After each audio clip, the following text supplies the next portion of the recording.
that makes them die today. Well, they If were their close brain to it. activity is gone, see what I'm saying? Mhm. Is there a difference?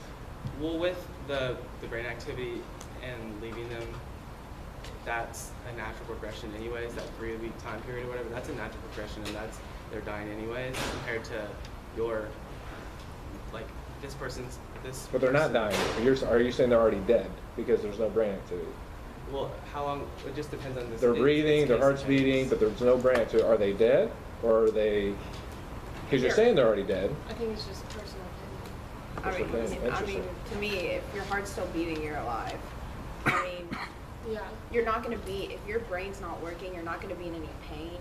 So you can't argue that either. But I guess it's just A personal. lot of times people's wills and things like that, they, Yeah. like, if they specify, if this was to happen to me, I don't want to be on this feeding tube, I want to die this way, or keep me on Has there for been an this amount example of someone time. wake up? I'm sure there's been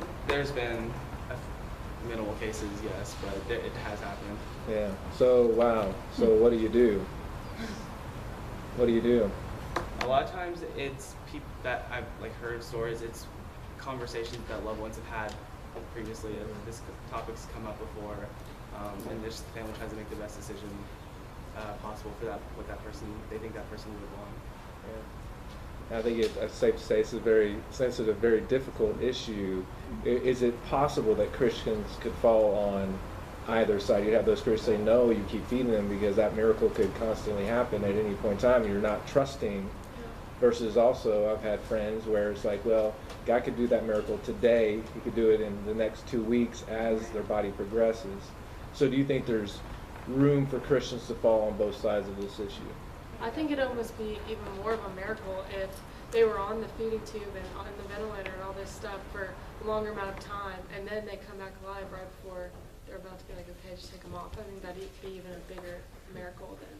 And I know people argue that it's cheaper and, you know, that takes a lot of money to keep someone on a ventilator and so forth. So you also have to think of that too. I just got one last question. Do you think there's an inherent contradiction in the fact, like the Terry Schiavo example, no brain function, we remove her from the feeding tube because she no longer is capable of thought.